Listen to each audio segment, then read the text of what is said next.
5 caadooyin subaxnimo oo daahi kara gabowga. Isku day caadooyinkan ka soo horjeeda dada. Aynu wajahno, gabowga gebi ahaanba waa dabiici, laakiin yaa yidhi ma yarayn karno? Maya kama hadlayno serumyada quruxda badan ee ku kacaya inta ugu badan kirada ama caadooyinka fayoqabka ee aan macquul ahayn ee qaata 3 saacadood ka hor quraacda. Waxaan ka hadlaynaa caadooyinka subaxda yaryar la samayn karo oo si dhab ah u samayn kara farqi, maaha oo kaliya maqaarkaaga, laakiin tamartaada, niyadaada iyo dhalaalka guud. Haddii aad rabto warbixintan oo kale fadlan guji sabskraibsi. Aad u hesho warbixina intaan ka badan ha iloobin inaad nagu soo biirto mahadsani. Halkan waxaa ah 5 caadooyin fudud, dadaal hooseeya oo aad bilaabi karto inaad samayso subaxdii si ay kaaga caawiso dib u dhigista calaamadaha gabowga. Khaswadayaasha, midkoodna uma baahna botox. Maalintaada ku bilow koob biyo diiran. Ka hor intaadan gaadhin koob kafeega ah, ma jirto wax xukun ah, dhammaanteen waan u baahanahay, ab koob biyo diiran ah. Waa waxa ugu fudud ee aad u samayn karto jidhkaaga, waxayna ka qaadaysaa dheefshiid kiimikaadkaaga, waxay ka soo saartaa sunta, waxayna fuuq elinaysaa maqaarkaaga saacado hurdo kadib. Haddii aad rabto in aad xoogaa sare u qaaddo, ku tuuji liin ama ku dar dabaysha casiirka amla, helo kitamiin ah. Labaduba waxaa ku jira antioxidants kuwaas oo la dagaalama xagjirnimada horta ah, kuwaas oo aad u dedejiya gabowga. Waxaa dheer, waxay kaa caawinayaan hagaajinta dheefshiidka, kaas oo si yaab leh ugu xiran sida maqaarkaagu u dhaqmo. Sababta ay u caawiso, fuuq baxa maqaar dhalaalaya. Antioxidants khadadka ganaaxa oo yaraada mustaqbalka fog. Dhaqdhaqaaq jirkaaga. Uma baahnid inaad garaacdo jimicsiga 6 subaxnimo si aad u aragto natiijooyinka. Socodka subaxda degdega ah, hogaayoga khafiif ah, ama xitaa qoobka ciyaarka agagaarka qolkaaga si aad u gasho liiska aad jeceshahay, waxay samayn kartaa yaabab. Dhaqdhaqaaqa waxa uu kor u qaada wareegga dhiigga, waxa uu hela oksijiin ku qulqulaya maqaarkaaga, waxaana uu kaa caawinayaa in la yareeyo cortisol, hormoonka walaaca. Heerarka cortisol ee sareeya, barar badan iyo gabowga degdega ah. Aan ku habboonayn. Intaa waxaa dheer, jimicsigu wuxuu ku socdaa habka limfatic, taas oo macnaheedu yahay sunsaarid wanaagsan iyo barar yar. Markaa xitaa haddii aad nus huruddo, kala bixid dhowr daqiiqo ayaa gebi ahaanba u qalantaa. Waa maxay sababta ay u caawiso? Wareegga wanaagsan waxaa loola jeedaa maqaarka dhalaalaya, qalafsan iyo soo saarka kolajka oo horumaray. Fadlan. Ha ku dhaafin kiriimyada qoraxda, xitaa gudaha. Horey ayaad u maqashay, laakiin waxaa habboon in lagu celiyo, saf ma gorgortami karo.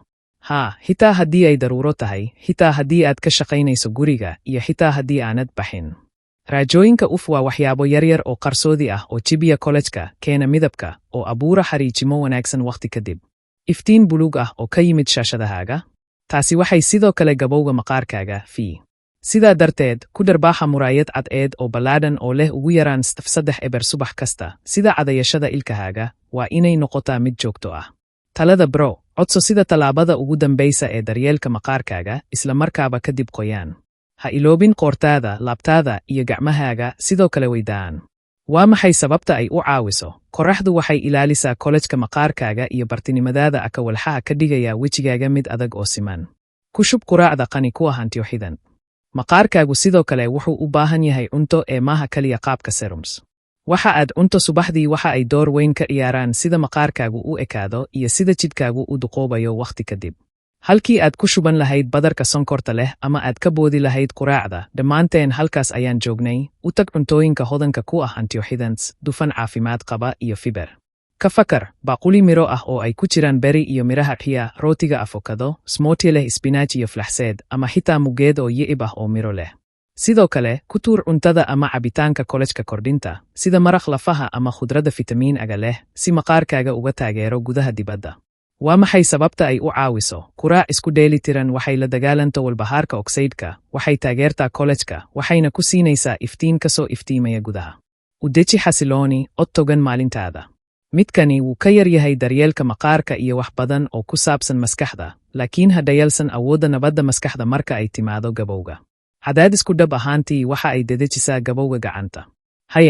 Halkii aad si toos ah ugu boodi lahayd iimaylada, kiyamka ama fowdada, isku day inaad maalintaada ku bilowdo wax adiga kugu salaynaya. Waxay noqon kartaa 5 daqiiqo oo neefsasho qoto dheer ah, joornaal, akhrinta shay dhiirigelin leh, ama xitaa kaliya la fadhiiso qaxwadaada aamusnaan. Ku celceli mahadnaq. Xitaa ka sii fiican. Ku celceli mahadnaq. Waxay u ekaan kartaa farmaajo, laakiin qaadashada daqiiqad aad ku qadarinayso waxyaabaha wanaagsan ee noloshaada waxay kaa caawinaysaa hoos u dhigida walbahaarka, wanaajinta niyadaada, iyo xitaa hoos u dhig gabowga. Saynisku tan ayaa taageeray. Sababta ay u caawiso cadaadis hoose, laalaab yar, hurdo fiican iyo caafimaad ahaan gudaha iyo dibaddaba. Maalgelinta mustaqbalka. Uma baahnid alaab qaali ah oo ka hortaga gabowga ama hal eber tallaabo oo joogto ah si aad u daryeesho maqaarkaaga iyo jidhkaaga. Dhowr caado oo taxaddar leh subax kasta ayaa si dhab ah isbeddel u samayn kara waqti kadib. Ka fakar inay yihiin maalgashi yar oo mustaqbalkaaga ah, kaas oo habka u ekaan doona mid aad u wanaagsan oo dareemaya xitaa fiicnaan. Sideedadeennu gabi ahaanba waa inaga. Haddaba beri subax, isku day inaad maalintaada ku bilowdo biyo khandac ah, wax yar u dhaqaaq, xidho muraayadaha qorraxda, run wax iftiiminaya iftiinkaaga, oo naftaada sii dhowr daqiiqadood oo deggan ka hor intaanay maalintaas qabsan. Gabowga waa lama huraan, laakiin sidee baan u dadaa? Taasi gabi ahaanba annaga ayay nagu xidhan tahay. Jooji cabista kafeega calool madhan. Ku dhowaad qof kasta oo kale ayaa sida caadiga ah kafeega cabba subaxdii, gaar ahaan calool madhan, taasoo aan dembi ka yarayn jirkeena. Waxay kordhisaa heerarka cortisol, taasoo keenta dada stress ku keeno iyo burburka kolajka.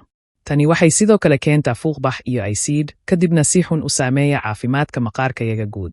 Sidaa darteed, waxaad ku bilaabi kartaa maalintaada adigoo si fudud u cunaya biyo diiran, oo sidoo kale waxaad ku dari kartaa liin si aad u dheelitirto heerka baga guud si kor loogu qaado fuuqbaxa daran. Calaamadaha gabowga. Gabowga ayaa dhowr isbeddel ku keena jirka oo ay ku jiraan laalaabyada, qalafsanaanta kalagoysyada iyo dheefshiid kiimikaad oo gaabis ah.